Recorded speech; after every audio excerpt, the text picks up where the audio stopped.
Old Town San Diego State Historic Park's period attire program would like to present Form and Function, an examination of 19th century women's underpinnings, featuring historic photographs and illustrations and footage of past fashion promenades conducted by park staff and volunteers. This video focuses on the women of early California from the 1820s to the 1870s and how wearing a multitude of undergarments affected their health, safety, and role in society. Undergarments, underwear, underpinnings. These words create a familiar picture in the minds of modern women. But did you ever stop to wonder, what did women wear under their clothing throughout history? Early evidence of women's undergarments began in ancient Rome with the tunica or chemise. A chemise is a smock-like garment with short sleeves that reaches to the knees and was typically made of linen or cotton. The chemise was worn next to the skin to protect the outer clothing from dirt and perspiration. It was the only piece of clothing that was washed regularly. The chemise is still worn today by women across the globe. Our focus begins in 1821, when Mexico gained independence from Spain and created the province of Alta, California. The descendants of the first Spanish settlers in San Diego and across California called themselves Californios. Often isolated, Californios relied on natural fibers such as sheep's wool and cotton to make and mend their clothing. Like the women of ancient Rome, Californio women also wore a chemise or camisa. Scholarly research on women's undergarments in Alta, California is limited. However, we are fortunate to have the work of author and illustrator David Rickman, who has shared his research with California State Parks. According to Rickman, the chemise was the only undergarment worn by women in Alta, California. Unlike the ladies on the East Coast of the United States and Europe, California women were not restricted by corsets and layers of heavy petticoats. Typical dress of a California woman included the camisa, which was worn next to the skin. It was usually made of white linen or cotton and could be decorated with embroidery or lace. Sleeve length ended halfway between the elbow and the wrist. The next layer was the faldilla or petticoat, made of cotton and worn on top of the camisa. In colder months, another skirt made of coarse woolen fabric called a bayeta would have been worn over the faldilla. The final layer was the outer skirt called the enagua. Women's clothing during this period was comfortable and conducive to working in a warm climate. American author and sailor Richard Henry Dana, who was in California in 1835, wrote, "The women wore gowns of various texture silks, crepe, calicos, made after the European style, except that the sleeves were short, leaving the arm bare, and they were loose about the waist, having no corsets." With the establishment of Mexican rule in the 1820s, more merchant ships began to arrive in the Bay of San Diego. Californios traded cowhides and tallow for new finished garments and colorful fabric from the East Coast and international ports. Ladies living in San Diego began merging old traditions with modern styles of the period. This created a blending of cultures that is indicative of early California during the mid-19th century. In the late 1840s, there was a growing number of immigrants traveling to California from the East Coast and abroad to join the California Gold Rush. The mode of travel for the long journey was dictated by the person's economic standing. Lower and middle class immigrants traveled overland, while wealthy people traveled by ship. First-hand accounts from women's journals help us gain a clearer picture of the undergarments and clothing women wore. A supply of clothing consisting of 2 to 3 dresses was common. For overland travel, most women wore one work dress for the entire journey.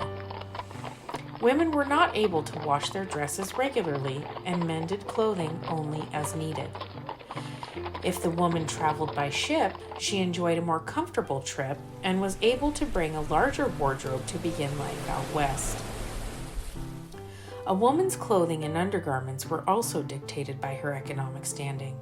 For example, a wealthy woman's day dress required extensive underpinnings as the fashionable silhouette dictated more modification to a woman's natural shape. Work dresses were more practical and did not need the same support.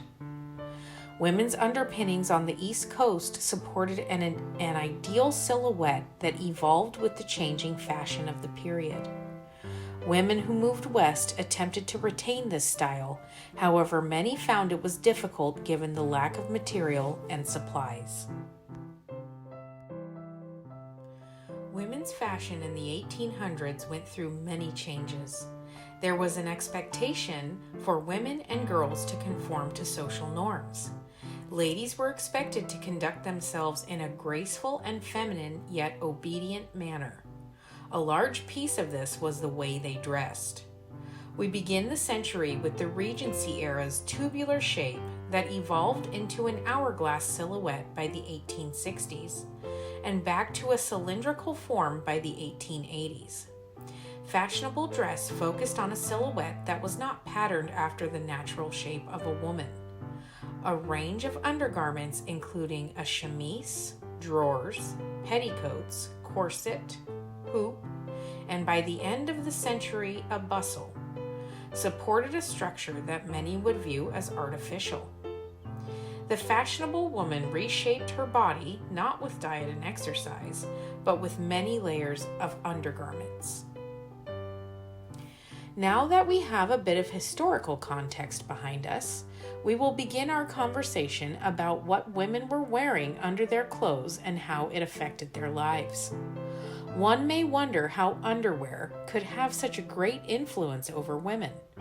For the 19th century lady, undergarments affected a wide range of aspects, including their health, safety, and social well-being.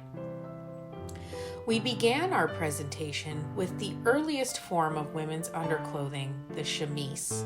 The next layer was the corset. The first true corsets were invented in the 16th century. The most common use for the corset was to make the body appear slimmer, conforming to the desired silhouette. We begin to see more women wear corsets in California in the mid-19th century with the influx of American settlers to the West. Corsets were worn over a chemise to protect difficult-to-wash material from dirt and perspiration. Wearing a chemise close to the skin protected the corset as well as the lady wearing it. Corsets in the 1840s were constructed of materials such as silk and satin and stiffened with boning called ribs or stays. Stays in the middle of the century were strong and made out of whalebone. Corsets were held together with lacing, usually at the back. Tightening and loosening the laces produced the corresponding change in waistline, thus creating the desired silhouette. The corset has a multifaceted history. Fashion aside, it was considered healthy to wear a corset because of the support it created in the back and torso. Many women thought it helped support their body during their daily work. Conversely, supporters of the dress reform movement of the early 1850s believed corsets were unhealthy. Tight lacing could cause detrimental effects to a woman's lungs and other organs. Research suggests tight lacing wasn't a common practice. However, women's rights supporters believed the corset was dangerous for a woman's health. Societal pressure to be fashionable created the need for ladies to change the shape of their bodies with a corset at the cost of their health and, quite frankly, their independence. Wealthy women required assistance to tighten their corsets, making it nearly impossible for the lady to dress herself. By the turn of the 20th century, negative attitudes towards the corset forced it out of fashion. Women felt they were literally freeing themselves of the binds of their restrictive undergarments. The next layer was the petticoat or underskirt, which was worn over the chemise. The petticoat had multiple functions. First, to provide warmth and protection from the outer garments. Underskirts also provided a soft structure to create the desired silhouette while simultaneously disguising the shape of the legs for modesty. Ladies wore many layers of heavy petticoats to achieve a bell shape. By the mid-1800s, dome-shaped quilted petticoats were fashionable. Multiple layers of petticoats presented a safety issue for women. Long skirts were heavy on the waist and dragged on the ground, making walking up and down stairs dangerous and running practically impossible. To free women of dangerous layers of petticoats, we see the transition to the cage crinoline. The word crinoline is a combination of the French word for stiff horsehair fabric, crin, and linen. The caged crinoline, or hoop as it is more commonly known, was introduced in 1856. The crinoline was the first mass-produced and most widely adopted undergarment for women. Made of hoops of whalebone or steel held together with cloth tapes or encased in fabric, the light support of the caged crinoline allowed dresses to reach the fashionable round shape that was not possible with layers of soft petticoats. Crinolines weighed less and fit easily to the body, freeing women's legs to move about with ease. The crinoline craze, as it was referred to, appeared frequently in Punch magazine. Punch magazine was started in 1841 and was popular reading material in the 1840s and 1850s. Punch cartoons often mocked women who wore crinolines, featuring them in satirical cartoons. Women were affected by the crinoline in a few ways. This undergarment allowed for more freedom of movement, however, the dangers of wearing a hoop were great. Women who sat too close to an open fire were in danger of the great expanse of their skirts catching flame. Many were severely injured or died from burns. Crinolines were caught under carriage wheels and machinery, also causing harm. Another risk for the wearer was the wind. A few strong gusts and the lightweight crinoline would blow up, revealing what was underneath. Women usually only wore long stockings under their chemise, petticoats, and hoop. It wasn't until the mid-1800s that women began to wear drawers, or as we call them today, underwear. Drawers were not common for grown women in the early 19th century. Pantalettes were commonly worn under the dresses of girls between the ages of 12 and 16. Doctors advised women against wearing closed drawers as it was believed that fresh air to that region was hygienic. When the cage crinoline came into fashion, women ignored the advice of medical men and opted for another layer of protection. During the mid-1800s, most drawers were split and knee length. Each leg was finished separately and joined at the waistband.